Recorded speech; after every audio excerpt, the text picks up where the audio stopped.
Kevin Jefferson, the chair of the Podiatric Medicine and Surgery section of the National Medical Association. We are in Atlanta, Georgia. We have our good buddy here, Dr. Faluso Fakorede. He's going to tell you a little bit more of why we're here. But let me tell you a little bit about this group. To my far right from Milwaukee, Wisconsin, podiatrist Dr. Rene Settle-Robinson.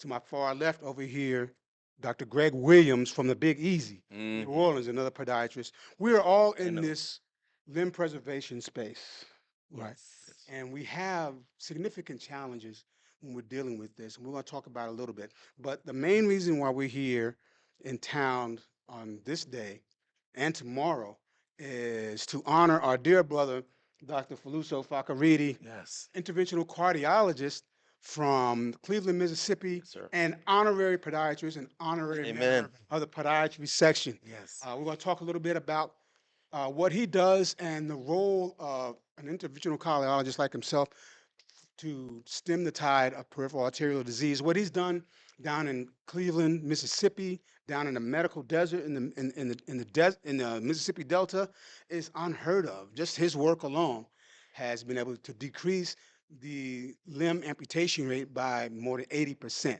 That is unheard of in this country. And it's just from doing what he does. There's no magic. There's no new, things that he's brought to the table. It's just it's the heart and soul that he has for it. Doc, again, welcome, man. Hey, bro. Congratulations. Listen, All right, appreciate you. always great to be here, man. I feel like, I feel like Celebrity. no, I feel like the president. Yes, yes, yes. Man, Yes. I mean, the love that is showered by shoulders that I have to be honest, I am an interventional cardiologist, but I stand on the shoulders of black physicians that have led the way and paved the way across all spectrums and all fields.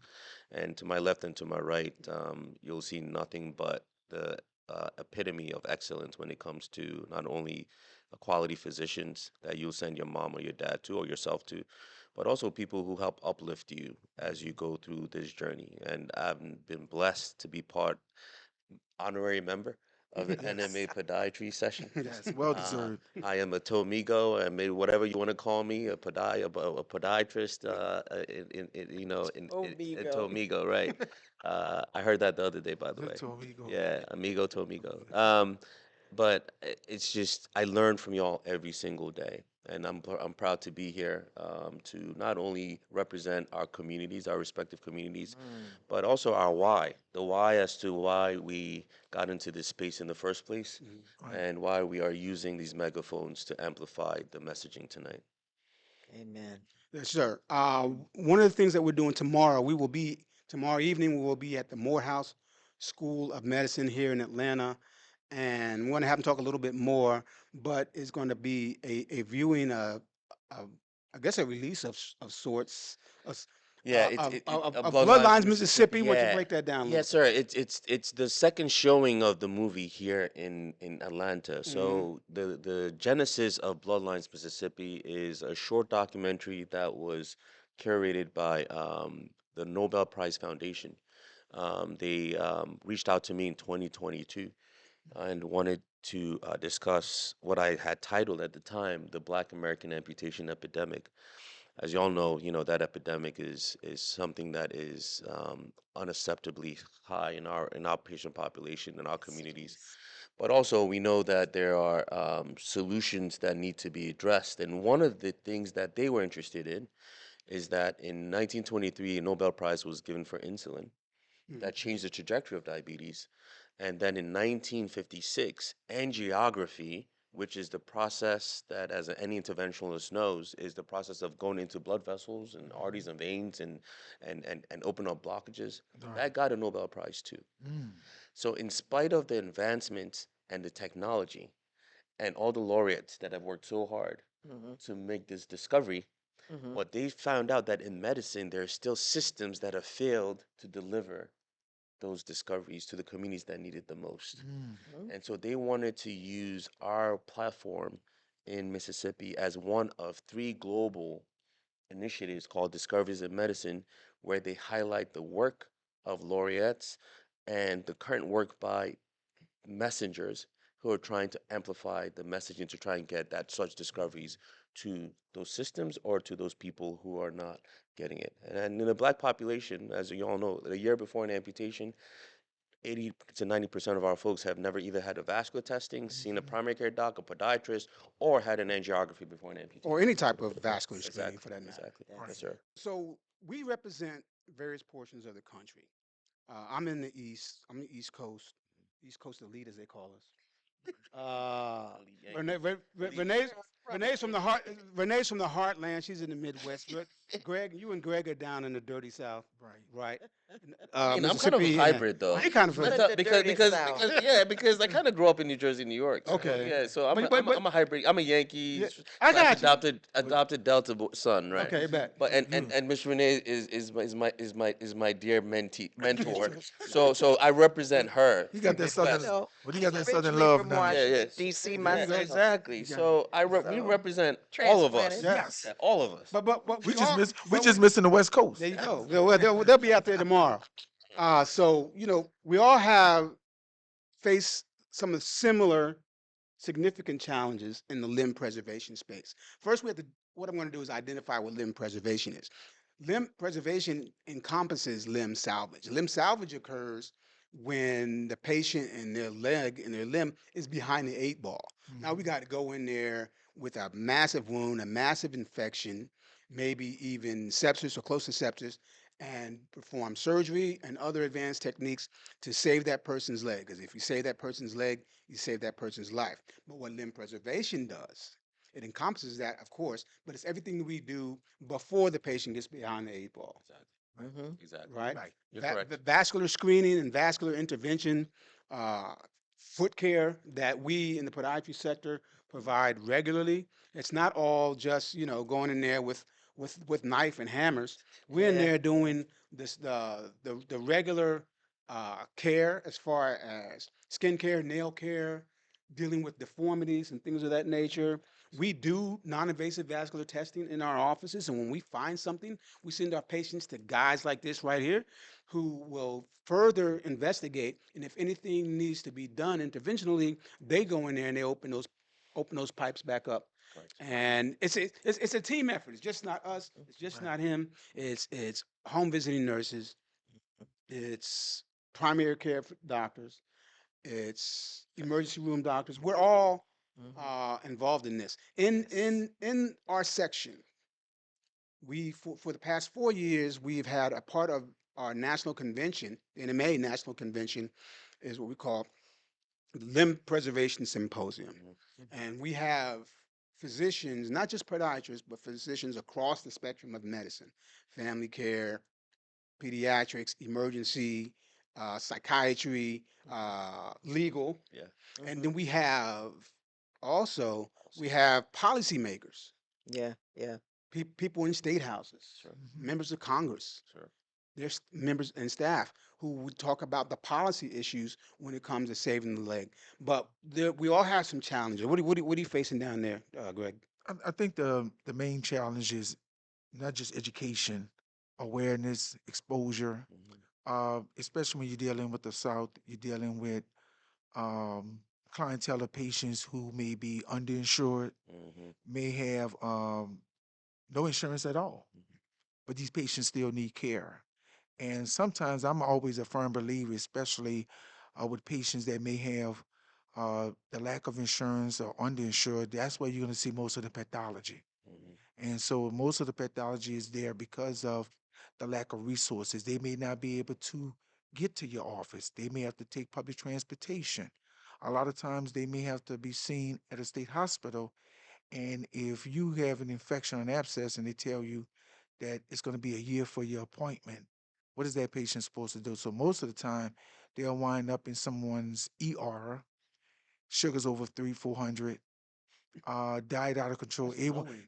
That's low. I'm speaking on low end, but that's still high. But sometimes it can be over 600, A1C over 12. Thousands. And when they come into the ER, the average doctor who sees this patient is, what I'm gonna do with this? Exactly. Yeah. And so most of the time, one of the challenges is a doctor like myself, who's trained in limb preservation, may not get that call because they are so concerned of just of taking care of it right then and there. Mhm. So the only option they're giving these patients is to amputate, Yes, sir. not to salvage, not to preserve. So that's pretty much some of the challenges, and also making sure that the patients also follow up. You know, follow up Mm. is the key point. Is when we're talking about preserving, talking about saving, talking about making sure that this limb does not get an ulcer again, doesn't lead into a possible amputation. So now you got to do the follow-up care. Yes, sir. And like Dr. Jefferson was talking about, getting them into a home health agency, getting them into inpatient rehab. But if they don't have the resources as far as for transportation, a lot of times they may not get the services that needed. And so that makes our challenge a little greater.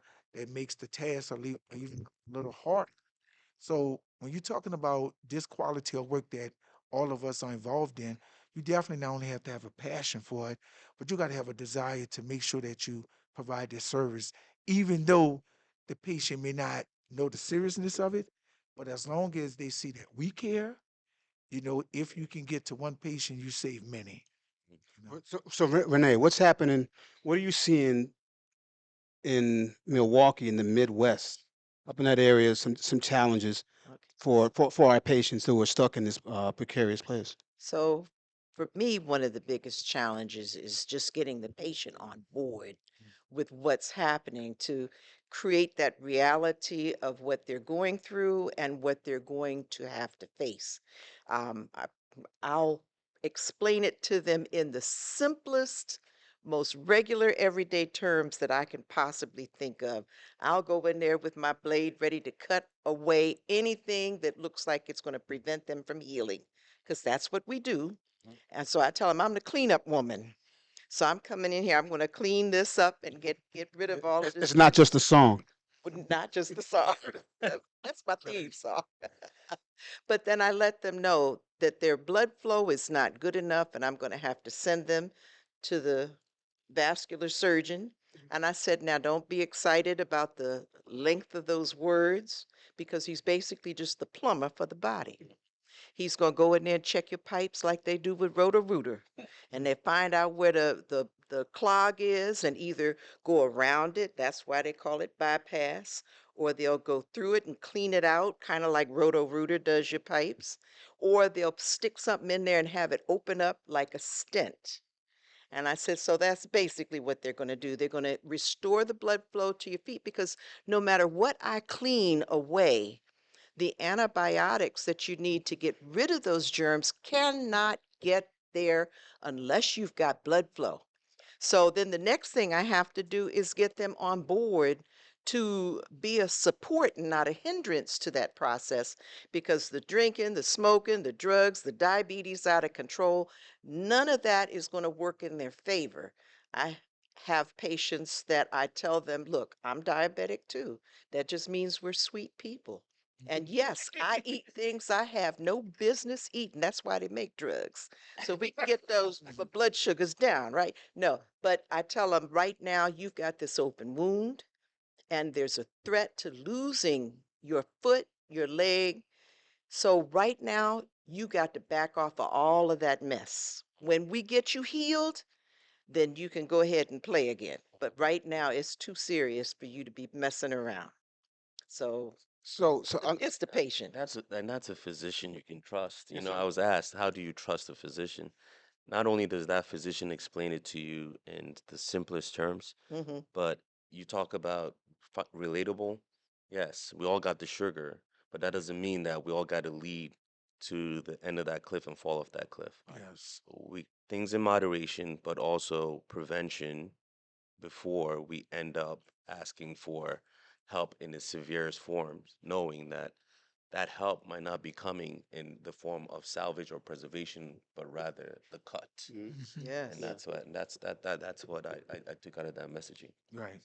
Piggybacking off you, Renee, Hmm. is that one of the things that patients know about me is that I'm not heavy on the me doctor, you patient thing. Yeah, yeah, Right. yeah. Because, Greg, you down in New Orleans, man. Sometimes we got to talk to some of our people, like Hmm. we either at the family reunion talking to our cousin, Punk. or Aunt. at the bar, Right. or at the church house, just rapidly, because I don't know how many times I said, "Look at here." Uh-huh. Right. Right? Break it Just down. Break it i- down. if Right. if you don't take ownership of this, you're gonna lose your leg in a year, Mm-hmm. Mm-hmm. 6 months, Right. Mm-hmm. right? So we have to feel comfortable Right. talking to patients, regardless of their background, Right. right? Whether they look like you or not, or most of the ones we see look like us. Hmm. Right. They have to understand that when they go in to see us, Mm-hmm. that it is serious business. Correct. Right. Yes, sir. I think We're not here just right. to play patty cake and babysit, Greg. Yeah. I think Exactly. earlier today, Dr. Fakorede talking about humanizing. Mm. You know, Yes. that's what's missing in medicine Yes. a lot of times, and it's all about. Sometimes it's about the mighty dollar, and patients are lost. Yes. Patient care is lost, and so like for a community like where I'm at in New Orleans, the next week we dealing with Mardi Gras, Hmm. and so during that time, It's man, lit. it's just nothing It's lit, but man. man. That's just Pull out all the they stops. pulling. It's gonna be a show, man. Look, It's lit. you talking about the dietary and the type of celebration that goes on. Uh, you talking about blood Sugar pressure. You fest. talking about yeah, they need to call it sugar fest. I've been down there when it's not Mardi Gras. Come on now. You talking about sugar fest. You talking a I high just set off high that blood diet from pressure dynamite. uh conundrum. Is everything bad? It can happen. What happens in New Orleans stays in New Orleans, but No, it doesn't. what is not good is not good. And so when you're talking about trying to have communicate with your patients, you have to understand a lot of times you're dealing with a lot of traditions Yes, sir. that people Yes. love. And when you talk about Mardi Gras, and you're talking about a lot of the festivals, a lot of these things have been going on for 20, 30 years. People coming from other states, they got family members coming in town, and everybody wants to celebrate. Yes. But it's nothing wrong with that. Mhm. But you have to be able to talk to the patient. Just say, well, look, there has to be some sort of moderation. Yeah, you want to have a good time, but guess what? If you overindulge, you're definitely going to pay for it down the road. Yes. And you can come into uh, a season like Mardi Gras, be non-diabetic, and then 5 days later you're diabetic. So now what you're talking about is quality of life. You're Uh-huh. talking about a lifestyle change. Yes. And that lifestyle change is from taking care of your body. You're talking about possibility of high blood pressure, kidney issues, and let's not forget type of shoe gear. Mhm. So now all these things you got to be able to navigate to your patient. You got to be able to make sure that they are comfortable in the message, understand also the seriousness of it, but also try to get your point so that they can get the proper care. You Absolutely. know, Yes. So there's some significant challenges, Doc, that a lot of our patients face, especially those that are underinsured or uninsured. Hmm. I wish I had a quarter for every time a patient came to my office or I got called to the ER to see a patient with a wound Hmm. who was dressing their foot with either paper towel or toilet Of paper course. because they can't get sterile gauze. Of course. right? And I go into the OR on this one case, and I start working on it, and I peel all this stuff out. I thought it was some kind of weird infection, some type of weird tissue change. And so when the patient woke up from anesthesia, I said, I found this in your foot. What do you think this was? He said, oh, it's toilet paper. What? Wow. Yeah. No. Just the toilet.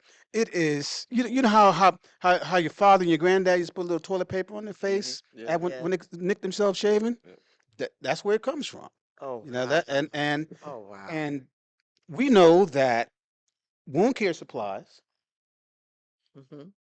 ain't cheap. Hmm. Yes. Yep. Yes. Yep. Even if you're covered, fortunately, like in DC, most of our patients have health insurance. A lot of our patients are ACA, Obamacare, Okay. and so we don't find that as often as we used to. Yeah. Right. But there are still some patients who fall through the crack, who show up at the 11th hour with their foot wrapped in paper towel, What Mhm. about the ones that put onions in it? what all kind of stuff. Right. I don't even want to talk about Oh my gosh. I don't even want to talk about my Caribbean patients. Come on. Now, probably the best home product to use would be some honey. Yeah. That's kind of like old school, natural Yeah. antibiotic. Yep. Yeah. And I mean, I'm not trying to pick on my Caribbean people, but y'all have some home remedies, man, that knock my socks off, man. And It's a whole nother episode. It's another episode. that's You know what? right. Last So, year I went to Grenada and Mhm. talk about our Caribbean, they believe that the salt in the ocean water Mhm. will clear them of whatever problems that they have. What they don't realize is right now they have like an overabundance of something called sargassum, which is an overabundance of a particular type of seaweed that when the tide goes out, that seaweed is brown and it sits on the beach and it becomes funky McNasty and throws all kinds of toxic smells into Mhm. the air that, people want to describe like they're describing a restroom. Mhm. Right. And if that's the kind of water that they're going into with these open wounds, expecting the ocean to just cleanse them of whatever their problem is, they're sadly mistaken. I saw some of the most horrific wounds when I went to Grenada Wow. Mm. with the intent of doing what I could, as far as me being a podiatrist, to lower the rate of amputations. But there was one brother, oh my God, I said, how long has your leg been like this? 10 years. Yeah. I said, I came down here to reduce the rate of amputation, but brother, this has got to come off. Right. Mhm. This is too far gone, too bad, Yeah. for too long. Yeah. Mm. What type of, when it comes to particularly in your area, doc, in your area of expertise, Yeah. when we're dealing with uh, the underinsured and uninsured, I was talking to this brother who lives in Oxford, Mississippi, Mm-hmm. and he's a diabetic, bilateral Charcot, Mm-hmm. doesn't have any wounds, but he has to drive 2 hours to get preventive foot care because there's no podiatrist in his immediate area. Correct. Correct. Wow, wow. So that's a lot to unpack. Let me start with one, what you just mentioned of that patient in Grenada.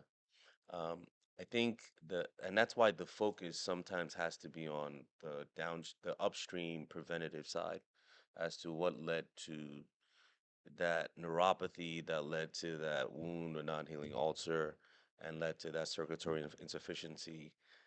And it's all in terms of risk stratifying. Before you get to stage 4 cancer, right? Mhm. You want to capture them at the earlier stage or Stage one. pre-cancer stage, right? Mm-hmm. Yeah. We have failed to do that in our space. How do we know that? Look at the rates of diabetes, hypertension, Mhm. nicotine use, and Mm-hmm. high cholesterol Kidney disease. well, which all leads to kidney disease, Yeah. to your point. Right. Yeah. But I'm just saying the kidney disease is an organ, just as the heart attack, heart failure, and Mm-hmm. and peripheral arterial disease. But the risk factors that drive that, look at some 19, early late 1980s to early 1990s to now. Black, rural, low socioeconomic communities have not seen a decrease in the rates of those risk factors, particularly in our population. Mm. And Right. mortality rates have not improved compared to other counterparts Mm-hmm. in that population. But we expect the outcome to change in Mhm. spite of all the technological advances and insured statuses. Mm-hmm. Because I'll say this right now, the Medicare population is where that data, where 90% of patients are not receiving vascular examination or testing a year before an amputation in Mm-hmm. the black population and Right. have the shortest median time to being offered an amputation first strategy. Mm-hmm. That is a Medicare insured population. Mm-hmm. We're paying that tax dollars, by the way, because Right. 80% of it is from taxpayers. Mm-hmm. But the underinsured and uninsured have even an insurmountable climb because not only are they facing the same challenges that the Medicare population is facing, but the access piece, which you highlighted, Greg, earlier, is very important and keen in especially where the median times to travel is 2 hours. Mm-hmm. Um, the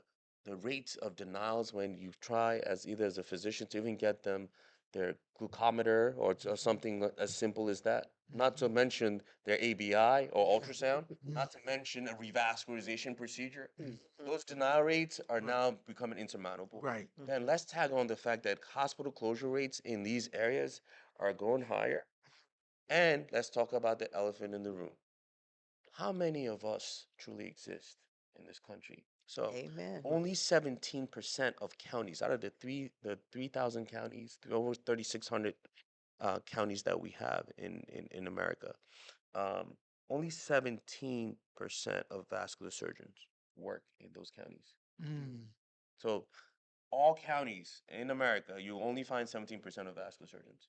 Right. Cardiologist, 48%. Interventional cardiologists that do what I do, less than 11%. Right. Interventional radiologists, 20% or less. Now, podiatry, we still haven't had the exact number, but this is what we know about podiatry.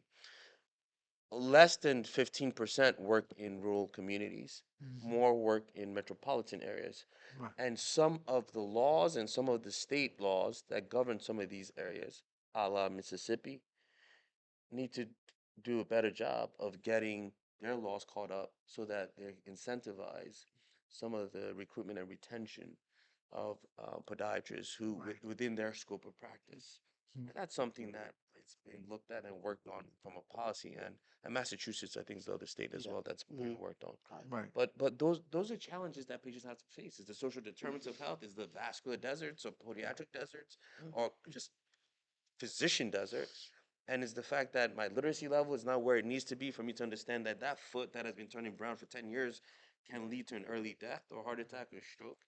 And is the fact that, you know what, most of these things we're talking about is preventable if someone had actually poured all those resources into my care, preventable care The in the beginning. beginning, Beginning. Yes. Right. where there's Yes. resources exacted to. Yes. And that is a systematic problem. That's why we're having this event tomorrow. Mm-hmm. We need to address the systems. And that's Right. why everything represented in that room tomorrow is not just physician, it's from the pipeline of the medical students to the advanced practice providers to the to the doctors to the presidents of societies and to the future representatives in not only our societal systems but also in our policy world and the current legislatures who are making some of these laws and policies. All of us are in the same room, Right. and we're going to have that empowering conversation, Right. hopefully to end this generational pain and scar. You know, the biggest thing that's happening in Milwaukee right now is they're closing grocery stores, Right. like the regular supermarkets Yeah. in our neighborhoods. So just recently, I did a short video Mhm. talking about the fact that February the 4th is Rosa Parks' birthday. Okay. And in her honor, it was named Transit Equity Day Okay. because she sat on that bus and fought for every bus rider to be treated with equity and dignity. Right. And so, um, 31% of the people in Wisconsin don't have cars and depend on the bus to get to Right. work, to get to Mm-hmm. school, to get to their doctor's appointments. And now they got to catch the bus to get some groceries because what's left in the neighborhood once you get rid of those supermarkets are all The, packaged goods. and And packaged goods are laden with right. preservatives that are designed to extend the shelf life of those products, but when we eat those products, our bodies say, Right. to whatever goodies were in that packaged food. But it gets those preservatives and says, what the Right. fudge is this? Mhm. You know, and then here's inflammation and Yeah. higher rates of diabetes and Right. high blood pressure that can't be controlled and a variety of health conditions. Because I always wondered, why is it okay? So Black folks get diabetes and high blood pressure and heart disease just like white folks. But how come we have it 2 to 10 times worse? Boom. Right. Well, I think Just like every other rate of everything else. right. And, and Yes. and when you talk about those closing of those supermarkets, a lot of times in our neighborhoods, you have mostly bodegas, corner stores, and a lot of times lack of transportation. It's easy to walk to the corner store. Yeah. But the problem with the corner store There is you go. the lack of availability of vegetables, Yes. healthy foods. Healthy foods. Yes. Yeah. And so what we do, so what happens is we go in there and we buying junk food. Yeah. And so that's one of the major issues. But I got a question for Dr. Fakorede. If you can expound on the importance, because one of the problems I see with a lot of patients, especially when I'm treating newly diagnosed diabetics, Hmm. they may have been diabetic for like, let's say for a year, Yeah. but they never was told to come see a podiatrist. Oh, So as far yes. as for dealing with that, Gosh. trying to build that referral base with the primary care or Mhm. internal medicine doctors. And so when I talk to these patients, they say, well, I've been diabetic for 2 years, but no one ever told me to come and see Yes. a podiatrist. Mm-hmm. Yeah.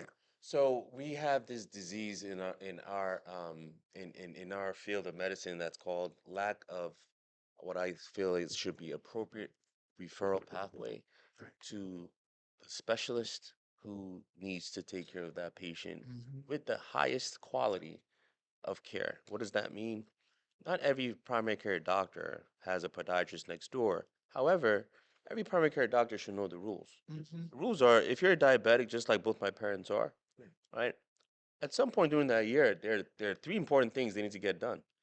That eye has to be checked, that foot has to be checked, Mm-hmm. and that urine has to be checked, Right. right? For making sure they don't have nephropathy. Mm-hmm. And then the fourth that I always add is, well, if they've had diabetes for, if they're less than 50, they've had diabetes for greater than 10 years, or if they're over 50 and a diabetic, they should have their circulation checked as well. But by checking your pulses, like just check your pulse, see, and check for signs of circulatory insufficiency. One, to your point, I'll even add to that. Most people are not told they're diabetic till they come see a vascular specialist in my world. Mm. Because sometimes they're told, oh, I was borderline. Mm-hmm. Okay? So Mhm. I was borderline pregnant, if that makes sense. Right. No, Well, I it mean, does not. That okay. that So term we is have a quorum. right. We all have a quorum then. Right. Okay, good. All right, good. Let's move forward. There's Because that's actually a code for borderline yeah, diabetes now. right. So borderline, right? And by the time they get to me, they're like, yeah, I was borderline for a bunch of years, but I didn't claim it. I'm not claiming it. That's right. And yes, another pet peeve, right? We're not claiming it. But God gave us the gifts to treat this, but we're not going to claim it. Right. But once they get there, that A1C and what you said earlier is now 9, 10, 11, 12, 13. We're in the diabetes belt of America. So that average A1C is 9.4. And if you're in certain areas, that average is above 10. Yes. Okay?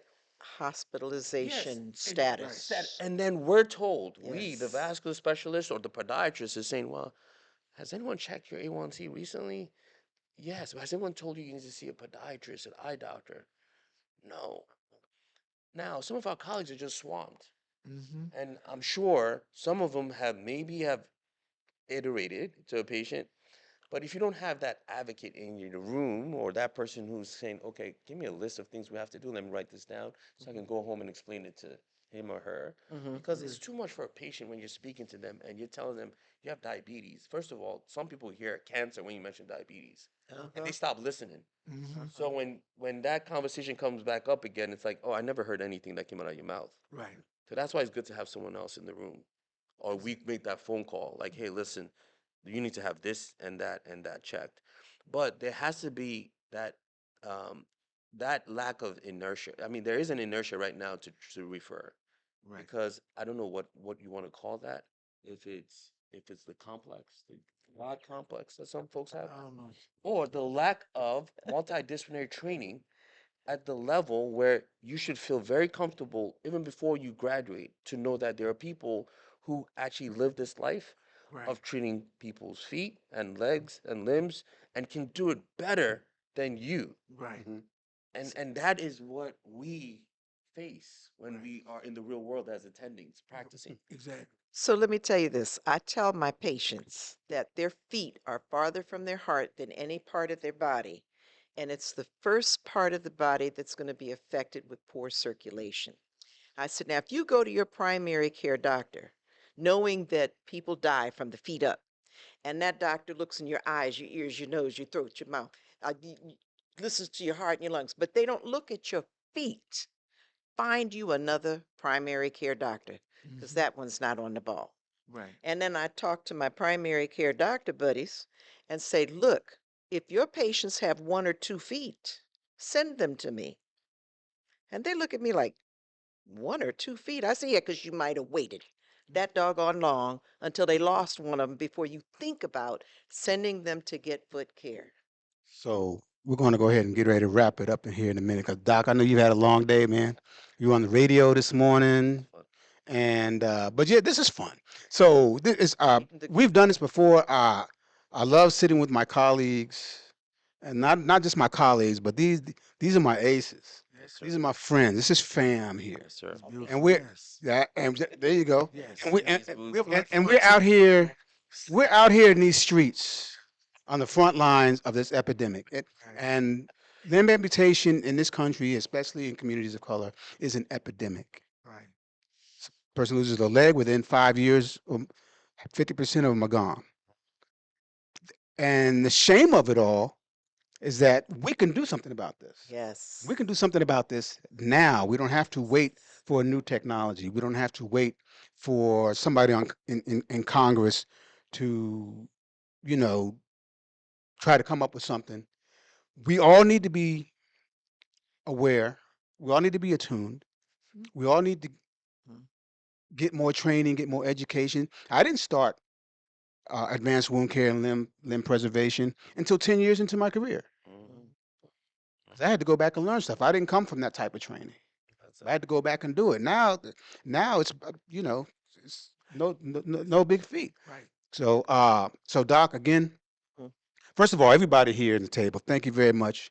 Thank You know, you. we got a long day tomorrow. Yeah, it's gonna be a But beautiful day yeah, tomorrow too. but I thank you for participating in this podcast. Yeah. Thank you for the work you're doing in your communities. Right. Amen. Well, we Absolutely. thank you for giving us the platform tonight, and Right, we look exactly. forward to everyone hearing more about. If you want to hear more about what we do, each one of us, I think tomorrow at 5:30 at the Calvin Smyrie Auditorium at the Morehouse School of Medicine will be a great place for you to come and not only watch the journeys of some of your family members as to what they go through, but also see some of the hope dealers and truth tellers that are out there who are trying to bridge the gaps and disparities when it comes to this preventable amputation epidemic and the radical hope that we can all put to the table in terms of the panelists and the special guests and the VIPs who are going to be there, who are going to help put together an agenda and call to action for us to end this generational scar.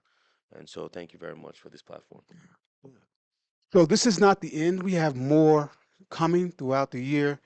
Join us in Puerto Rico this summer Mhm. at the National Medical Association annual convention. We will do our 5th iteration of the Limb Preservation Symposium, of which my man will also be, as always, on the forefront Sure. of that. There's a lot of us that haven't been trained in this, haven't been educated in this, and you've been out there for some time. You think it's too late for you. No, it's not. Mm-hmm. Your community needs you out there on the front lines in these streets saving these limbs. There's not enough of us. What do you say, Renee? What's that? What's your favorite saying? Slogan. Yeah. Your Oh, slogan. too few black hands, too many black feet. Mm-hmm. Yeah. Preach. So we need folks out there to get trained. Students, residents, fellows. Just because you didn't go to a high-speed limb salvage fellowship doesn't mean you cannot participate in this. Right. We need all of you, when you finish your training, to get out here, give us a call, join the NMA. So you will get the knowledge and the training and the advocacy and the spirit that you'll need that you can't get in your training program. So we out here, you know, building physicians, building hope in our communities. Again, join us in Puerto Rico this summer. Go to nmanet.org to join and to register for the convention. And we'll see y'all next time.